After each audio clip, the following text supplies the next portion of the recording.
Hello again! So today's video is just a quick tutorial on how to make your own loom out of a piece of cardboard. I'm just starting off with measuring about 1 centimeter in between each line. I'm going to make the ends a little thicker, about 1.5 centimeters, and then just divide it up, going all the way down the edge.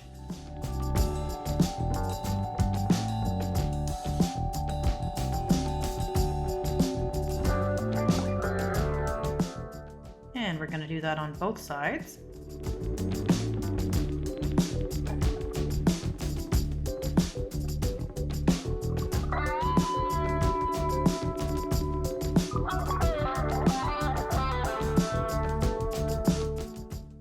There is an option if you wanted to do smaller lines and give yourself more warp threads, that's fine, but I'm just going to do 1 centimeter.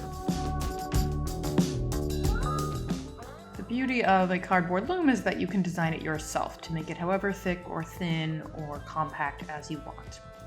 So then you're just going to want to cut into the cardboard at each line. Keep in mind that the depth you cut into it is, whatever's left, that is the length of your loom, but you do want a good amount in so that it will hold the yarn in place, but you don't need to cut maybe more than 2 centimeters in. If you have very thick yarn, you might want to cut deeper, but this should be fine.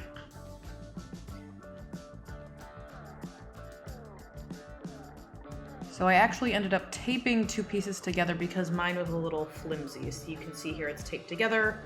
I cut through both layers again and I'm ready to go. So now to warp my loom, I'm going to start in the first little slot there. I'm going to really make sure that's in there. And on the back, I'm just going to tape down the end. There's other ways you could do this by knotting it or whatever, but if you tape it, then you have a little more flexibility at the end and you don't have to worry about it shifting around. So then with tension, but be careful with this because the cardboard is pliable, you want it to be as even as you can get it, going into every slot across. And we're going to go completely around because that gives us a little more stability because the cardboard is bendy. And I ended up tying my warps together because I was just using up pieces I had. I'm just going to pause here to show you how I connected these 2 pieces. I had a wide piece and a loop. So what I did was I cut just a little slit in this kind of flat piece. And then because I had a loop on the piece I was connecting, I just did a slip knot through there. And I did that because it's a little less bulky than a knot, as I did earlier in the piece. You can see where I've just tied it together with a regular knot. Any of these options is fine. I just wanted to give you both options. So then I continue warping.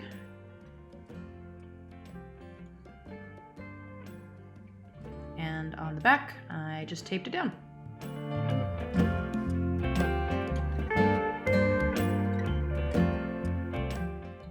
So now I'm ready to weave.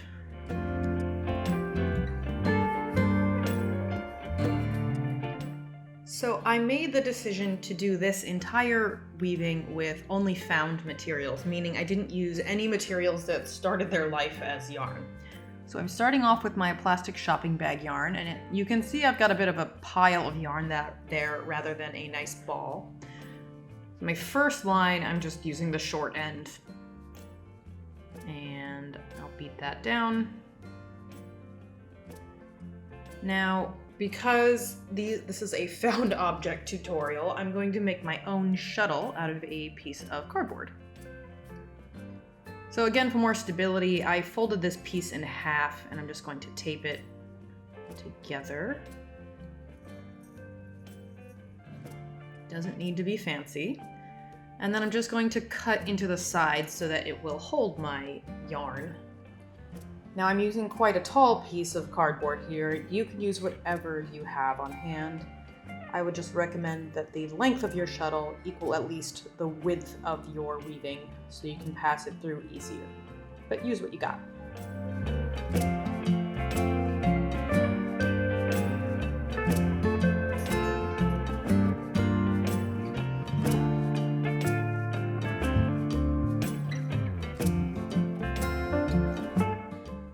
then I'm just going to wind up the rest of my yarn. Hopefully this will make it easier on me to get it through the warp.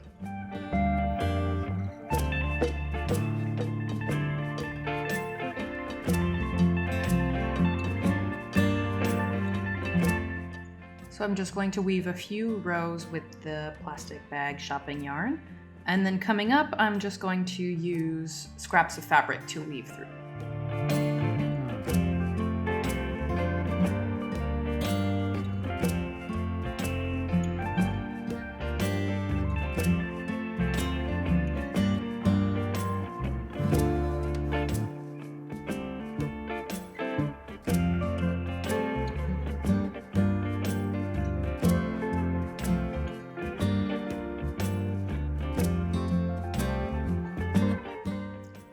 So these are scraps of fabric I had previously cut.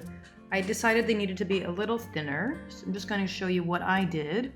I cut almost all the way to the end, so then I end up with one longer piece.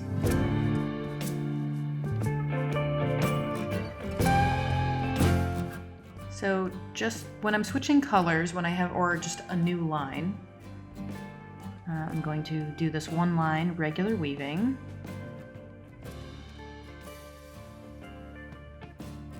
And then with this end, I'm just going to weave it back through in the second line. And as much as I can, I'm going to just tuck that through to the back. And then I'm just going to weave as normal. And that way all my ends will be tucked in, and it should be nice. So the rest of this is more or less just weaving until I reach the end. So if you want to skip to the end, I will put the timestamps in the description so you can just click to the part where I take this off the loom. Otherwise, this is just very sped up weaving. Enjoy!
So once you have finished as much as you want to do, or as much as you can fit on the loom, you can just cut it off.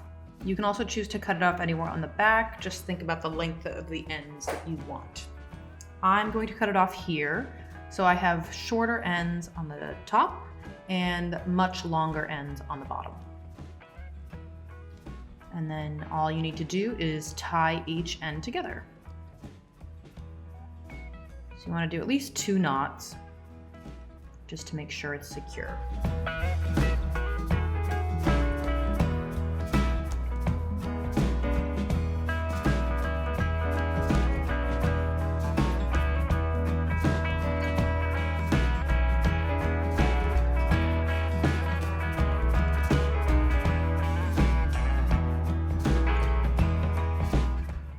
Then just to take it off the other end, gently remove it from all of the other grooves.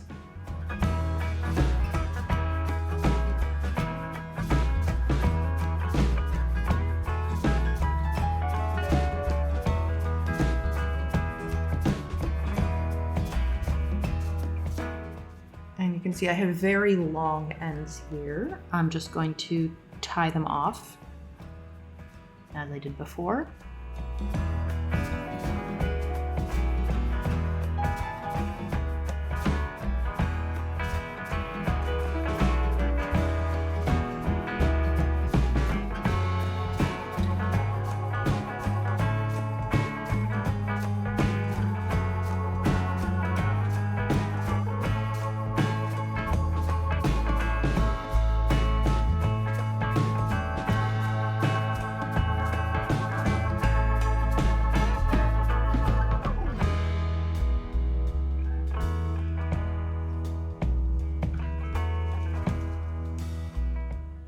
And then to finish it, just cut off any ends. Now because I wove in from the sides, I don't have to do any other weaving in. I can just cut these off, all those little pieces in the middle, and I'm good to go. That is my finished weaving. You could also choose to do more intricate knots or something else to finish it off, or just cut it off entirely. It is up to you.